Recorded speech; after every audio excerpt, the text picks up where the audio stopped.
This podcast is sponsored by BetterHelp. After experiencing trauma, I went to therapy, and my therapist guided me through a difficult time in my life. They helped me understand what was happening and provided me with tools to cope and find my own strength and resilience. Their experience and compassion were invaluable and enabled me to rebuild my life and move forward. I strongly believe in the power of therapy to help people through difficult times. BetterHelp connects you with a licensed therapist who is trained to listen and give you helpful, unbiased advice. First, you go to their site. You can use my link, betterhelp.com/resilience. You answer a few questions, and BetterHelp will match you to a professional who has years of experience helping people with struggles just like yours. Let BetterHelp connect you to a therapist who can support you, all from the comfort of your own home. Visit betterhelp.com/resilience or choose podcast, then Notes on Resilience during sign up and enjoy a special discount on your first month. Life is tough. Stuff happens. I think even when tough things are not happening, it's really important to be able to try to gain a little bit of distance and objectivity from a situation and see if how you're behaving, the people you're surrounding yourself with, what you're telling yourself, if those are serving you or if you are literally putting obstacles in your own way. Hello, and welcome to Notes on Resilience. I'm your host, Manya Chilinsky. My guest today is Joanne Green, the author of By Accident, a Memoir of Letting Go, and host of the podcast In This Story, which features micro essays or micro memoirs, as she calls them. Joanne and I had a fabulous conversation about trauma and post-traumatic stress and how it isn't necessarily a disorder, that it's a normal response to an abnormal circumstance. And of course, we talked about resiliency. I think you're really going to enjoy this conversation. Find Notes on Resilience on Apple Podcasts. We'd love for you to subscribe and leave a review. Thanks so much. Hi, Joanne. I'm so excited that you and I are talking today. I am as well. Thanks for having me on your show. Yeah, thank you for being here. And before we get into the nitty-gritty of why you're here and talking about resilience, I would like to know, if you could have any superpower, what would that be? Ooh, it's a really good question. And oddly enough, I've never been asked it before. Ooh. I think it could be to always and forever have a compassionate heart. Mm-hmm. That's the first thing that pops into my mind. Mm-hmm. I like that, because sometimes it can be hard to. It can be hard. And as a human being, I am prone to sometimes experience anger, go figure, and intolerance, go figure. And so I would like to always have the equanimity to pause and empathize and leave space for understanding. Yes. So that would be a great superpower to have. That would be a great superpower. It reminds me, I was at an event one time and several of us were in line to buy lunch, I think. And the checker was moving very, very slowly. No idea why, just was. In a bunch of professional people in line where we're like, go, go, go. We are scheduled. We've got this, all getting frustrated and heaving heavy sighs and being very upset with this person for doing absolutely nothing wrong. And somebody in the line behind me said, my grandmother taught me that these are the circumstances that are to teach me patience. And I loved that. And I have now used that, not even speaking to other people, just speaking to myself, to remind myself that, yes, I'm feeling frustrated or angry. And I think right now I need to just remember that this isn't about me. you know. Right. I went to a therapist many, many years ago when I was in a phase of my life where I was going at absolutely full tilt. And she gave me an assignment to choose the longest line in the supermarket. Oh, yes. It was a good experience. And then just note what Yes. the emotions were that were coming up, what the thoughts were that were coming up, and just deal with it. Yes. Yes. Ooh, that is quite an activity. I'm not even sure if it's scary to think of that, especially as we get near a holiday. Pick the longest line right before the holiday. See how you do. Oh my goodness.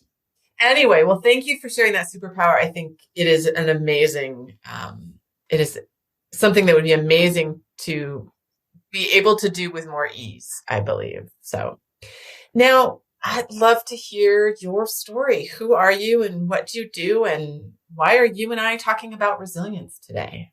Resilience is my topic du jour, and Mhm. it is because I feel like I've earned the right to talk about this. For my birthday about 10 years ago, my husband created a card for me that was a page out of the dictionary, and under resilience, he had put my picture. It Oh, like, photoshopped it in. So, I've always been a whirling dervish sort of person, constant motion, feeling the need to achieve and produce, and very passionate about having fun, and the last person on the dance floor, and the first person up in the morning. And some of that is great. And I love that about myself. And some of it, I think, now in my later years, I can look back and say, was it very much a reaction, mhm. and a coping mechanism and a response to a series of challenges. And they're sort of how I met the challenges. Mhm. My adult life was a big career, 2 kids, solid marriage, had to volunteer for everything in the schools. It was this constant, constant, constant until I crashed in the evening like a child who was overtired. Mhm. I would often actually burst into tears. It would come to that. Yeah. And in my 50s, I was the youngest in the family by a mile. And sadly, my dad died when I was 26, but my mom and my sister were both died within a 5-month period when I was in Oh, my wow. late 50s. And I Mhm. was very close with both of them. My mom's death was natural. She was in her early 90s. My sister's death was from ovarian cancer. Mhm. And this really brought me to my knees in many ways. A few years later, out of nowhere, my brother died of a hemorrhagic stroke. And so Wow. I lost all my immediate family members and went from being the baby of this family to being the matriarch Mhm. for my sister and brother's children and grandchildren. Wow. And as I was just kind of getting back on my feet after dealing with all of that grief, I was hit by a car as a pedestrian. Oh my goodness. And as I was flying through the air, because the car that hit me was a sedan. Had it been an SUV, I probably would have gone under and been run over. But because it was Mhm. a sedan, I was flipped up onto the hood of the car. And as that was happening, my entire self was silently screaming to the universe or God or whatever, really? Yeah. Really? Now this? I haven't been through enough. And a moment later, and this is where the resilience comes in, Manya. A moment later, I said, okay, let's do this. Wow.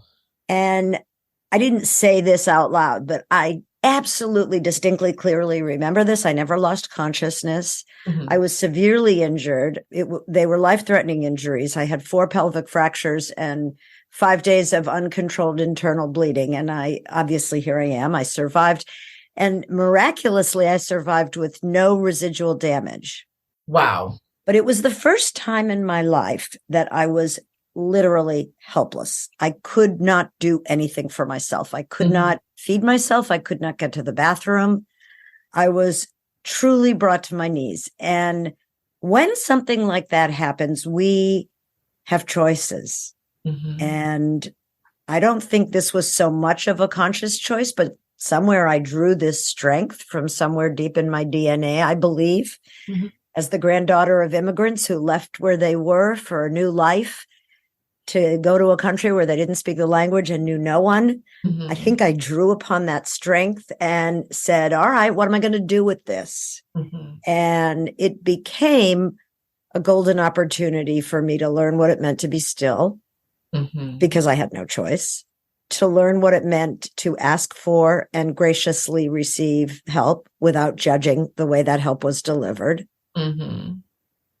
to cut people slack when they couldn't show up for me, and not to assume that that meant they didn't love me, but rather that for whatever reasons, they were not showing up in a way that was helpful for me, and I needed to just accept that. Right. There were so many things to learn that in any given moment, whatever it was that I was feeling, the despair, the hopelessness, was in that moment. And that 5 minutes from now, I might feel something completely different. And so this too shall pass. It's a phrase that I've since learned comes from the Talmud. Who knew? I knew that my mother said this to me a lot growing up, but it's actually an ancient Jewish teaching. This too shall pass. And it's so valuable. And there's more that I learned, but it was really about resilience, because here's the thing, as you well know, and as I'm sure you share in your talks, bad things are going to happen to all of us. Illness will happen, if not to ourselves, to those we love. Injury happens. Relationship failure happens. Job failure happens. Loss absolutely happens. And loss isn't just death. It's all kinds of losses. And when that happens, it's really good to have a little toolbox or a tool chest that you can refer to. And so I've developed one, and I really want to share that with the world. Wow. So, well, thank you for sharing your story. And that is it is quite a story. That's quite a lot of things. And I have only scratched the surface. I know. But I'm not sure if I'm going to say this right, but I love that at some point in there you were thinking, really? Just really? Right? I mean, we've all had those moments where you're just like, come on. So, and your story is an example of resilience. But did you know that as it was happening? Did you know the word resilience? Did you understand the role that it was playing as it was happening? Really? I don't think so. Well, there were so many stages, right? And at the beginning, the pain and the trauma were so severe. I was having flashbacks of the accident. I was like really a shell of myself, crumbled. And the pain was so bad. And my fear of hurting more or breaking more. I wasn't afraid of dying, interestingly enough. I later found out that I was actually in danger of dying when I was having, the internal bleeding. But I didn't know that at the time. And I thought that because I had survived the accident, I was going to be okay. I didn't know that I was going to be this okay. Like really okay. Like I climb mountains and do yoga and, no residual damage at all. Right. But I've always been a strong person. I think I come from strong women. I've always been kind of a badass. Wow. When I experienced the bombing and was going through that, I didn't know the word resilience, not in this sense in any way. And in fact, the first time I heard somebody talk about tapping into resiliency after the bombing, I specifically thought, oh, that's interesting. I wonder how some people got that ability and people like me don't have that ability. So I have learned much about it since, but it was not something I ever thought about or felt that I had. So, and then you cultivated it. Exactly. Now I think about it and cultivate it. But like you were saying, you just had it. You weren't sure if it was, your ancestors that just kind of were channeling through you and like, nope, we're going to survive this. So we all have a survival instinct, and it's just a matter of how does it manifest after you have experienced a traumatic event. Now, you talk about your trauma. Did you have post-traumatic stress? Was that Very something? interesting that you asked the question that way. Mhm. So I did, but I assumed, and many people told me that, of course, you're going to have PTSD, which is post traumatic stress disorder. Mhm. The word disorder being key. My Mhm. best friend is a psychotherapist, PhD in psychology, and she said to me, don't assume that you have to have PTSD. And that absolutely empowered me Yeah. to feel like, okay, wait, I'm having a very normal, understandable reaction to trauma. There's no Mhm. disorder here, Mhm. certainly not at this stage. And I would benefit from some targeted therapy Mhm. from someone who deals specifically with trauma. And so Right. that's what I did. So I don't think I think I did have post traumatic stress, Mhm. but I didn't have post traumatic stress disorder. Yes. Well, what do you think people misunderstand about trauma? And maybe that includes the topic of PTS or PTSD. Many things. I learned that it lodges in your body. Mhm. And when untreated, it can absolutely become debilitating and physically painful. Here's what happened to me. First session, I went to a somatic therapist. Mhm. Her first thing was to put me into kind of a meditative state where I would Okay. imagine that I was surrounded by a bubble where if I was hit by a car, I wouldn't get hurt. I would bounce off. And Mhm. she wanted me to imagine that I was on the curb shortly before, like seconds before I stepped off the curb and walked. By the way, it happened in a crosswalk in broad daylight. And I was not distracted. I was focused. I wasn't on my phone, which isn't to say that I wasn't sometimes looking at my phone when Right. walking, but that time I wasn't. And she said, and I want you to turn your head to the right, which Mhm. is the direction that the car was coming from. A car stopped for me in the Mhm. intersection, and then another car came at 50 miles an hour, slammed into her, which caused her to slam into me. She said, turn your head. I couldn't move my neck. There was Wow. nothing wrong with my neck, Manya. Yeah. My neck was not injured. And Mhm. so my eyes popped open and I said, why can't I move my neck? And she smiled and said, because the trauma is already lodging there.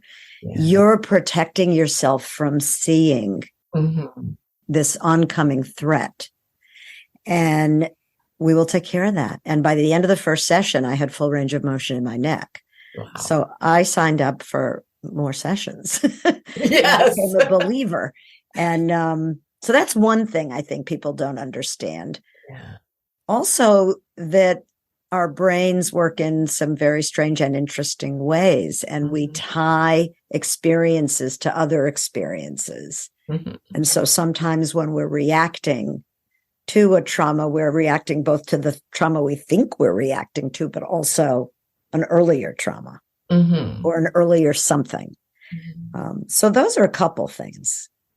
Well, thank you for sharing that. It reminds me, I was at a doctor's office for an appointment completely unrelated to anything to do with my trauma, and I could not stop crying. And in the waiting room, got into the exam room. The nurse was trying to console me. Finally, the doctor came in, and I said, I don't know why I'm crying. And we were talking, and I told her I had been a survivor of the bombing. It is not something she knew before that. And then she said, oh, then I know why you're crying. You are responding to a trauma. It's just not happening to you at this moment, but your body thinks it's happening to you. And you are sort of processing in this moment. And it was one of the first times I had experienced something like that. And it was so helpful to realize, oh, there is a reason I'm crying. It isn't connected to what's happening to me at the moment, but it is connected to something that has happened to me. There is a reason behind it. And I, just to add that to, I think that's something that can be really difficult for people to understand about trauma. There were certain things that would trigger a trauma response watching television. You can't imagine how many people are hit by cars on TV. And in Oh, particular, that for that year and a half that I was recovering, it seemed like every time I turned on the TV, there was a car accident. And Yes. I would crumble. I would end up in the fetal position. I would be hyperventilating.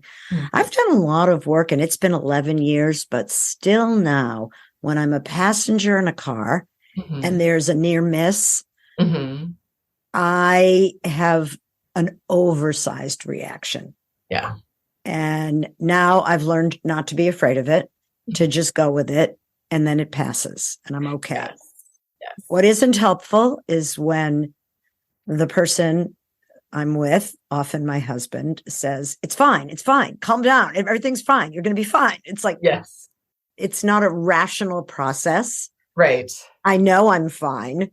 Right. It's that it's triggered some absolute need to flee the scene. And I can't because I'm in a car, seatbelted in and on a freeway. Right. Absolutely. Absolutely. And I don't know if he says the word calm down, but you did say calm down. And I saw on social media once somebody said, in the history of the world, nobody has ever calmed down from somebody saying the words calm down. And some people may have been punched in the face. Yeah. But it's true because it's not coming from a thinking place. It's coming from a feeling place, and you can't necessarily.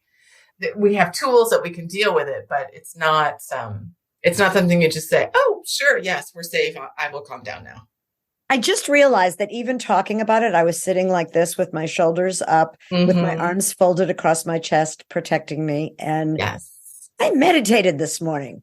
I was in a really subdued place. I mean, the thing, meditating, hiking, sitting, giving myself permission to read in the middle of the day, which I used to think was completely slothful. Is that even a word? It is. I love it. But now I allow myself all of that. And, but I still feel it amping up when I go there, when I start to talk about it. Well, I think your point is so well taken that our bodies remember the trauma, even when you've done a lot of work, because, it was a moment where your body thought you were going to die. And that's pretty significant in the life of a human because our whole body's focus is to keep us alive. And so that's a very real fear for sort of our brains, but also for our bodies. And I know I hear you on the sort of tightening up. I definitely have times where I realize, oh, I have now tightened every muscle of my body in anticipation of this thing that I'm talking about that is not a danger to me in any way. So, we have been talking about going through trauma and our individual responses. Do you think that, our society, the organizations that we're involved with, have any role in helping trauma survivors and supporting us as we go through these things? Absolutely. I think that there's been a lot of study done. There are lots of different roads to healing and addressing the impact of trauma. I chose one, somatic therapy, but I could have just as easily chosen EMDR or some other road. I think that people and society in particular, and the workplace in general, doesn't account for the amount of time that it takes to recover from trauma. And time and space. It's a process that cannot be rushed, but it is a process that needs to happen for many of us. Again, not everyone. We're all wired differently. Right. But for many of us, we need to be cut a certain amount of slack. And I think that, I was someone who never cut myself any. So, and then the workplace in general and our need to constantly be productive is such. I mean, I remember this with losses because I had so many in a row. And, there was this expectation that a few days later I would be back at work and right back up to speed. And it just does not go that way with anything. And when I began to go back to work, of course, too soon, because that's who I am and it was important. to me to feel like I was making progress. Mm-hmm. I would talk to myself over and over again. This is, by the way, a great tool for everyone. We talk to ourselves all the time, and most of the time we're giving ourselves messages that are not self-serving. Yes. Messages like, who do you think you are? You're not good enough, right? You just got away with that, but they're going to find you out. All those kinds of things. Instead, I made it a point to try to give myself empowering messages. Mm-hmm. I can do this. I can do this.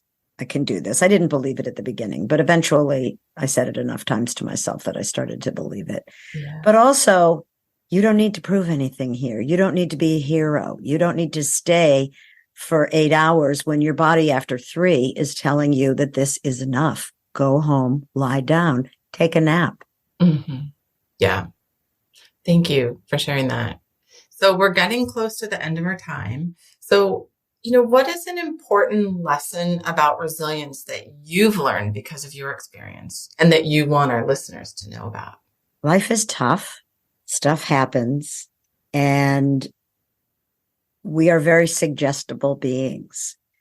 So I think even when tough things are not happening, it's really important to be able to try to gain a little bit of distance and objectivity from a situation and see if how you're behaving, the people you're surrounding yourself with, what you're telling yourself, if those are serving you, Mm-hmm. or if you are literally putting obstacles in your own way Mm-hmm. toward healing. And I think so often we are, because of messages we've gotten from society or our parents or whatever. I should be this. The word should really, you really ought to question that word. Mm-hmm. And I think that we very, very much need to listen to ourselves, to our bodies. Our bodies are very wise, and they give us messages all the time, and we're too busy to listen. Mm-hmm. And so I think to build resilience, it's important to slow down. It's important to find moments of stillness. Breathing is absolutely key. We often hold our breath. Yes. Absolutely. Don't do that. Try keep on breathing. Breathe deeply. And be honest with yourself about what serves you and what doesn't. Yeah, absolutely. Thank you so much. Now, before I let you go, can you please share how can our listeners reach you? Oh, thank you. So I've written a book entitled By Accident, a Memoir of Letting Go, which opens with the actual crash and follows me through the next few years, where I have a few other opportunities to practice what I've learned, because that's how life is. And I get caught in a hurricane and I get a cancer diagnosis, and, spoiler alert, I'm fine. And things happen. And so that's my book, By Accident, a Memoir of Letting Go. It's available everywhere. Amazon, your bookstore can order it. Mm-hmm. And it's also an audiobook and an ebook. Excellent. And I read the audiobook. So, cool. And I'm an old radio person, so I highly recommend that version if you're an audiobook listener. Also, I have a podcast that I'm producing. I write micro memoir, so flash nonfiction, short essays that are often nostalgic, sometimes funny, sometimes pithy, sometimes very serious. And they're about 4.5 minutes long. They're pretty much always under 5 minutes. And it's called In This Story with Joanne Green. It's available on all podcast platforms. And my website, where I invite you to visit and I answer every email, is Joanne, JOANNE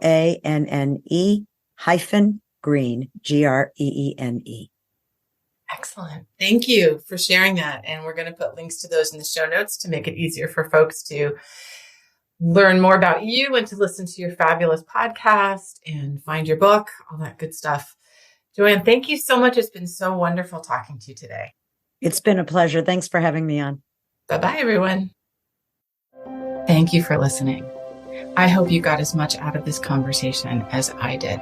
So if you'd like to learn more about me, Manya Chilinsky, I work with organizations to help understand how to create environments where people can thrive after difficult life experiences. And I do this through talks and consulting. I'm a survivor of mass violence, and I use my experience to help leaders learn about resiliency, compassion, and trauma-sensitive leadership, to build strategies to enable teams to thrive and be engaged amidst difficulty and turmoil. If this is something you want to learn more about, visit my website, www.manyachilinski.com, or email me at manya@manyachilinski, or stop by my social media on LinkedIn and Twitter. Thanks so much.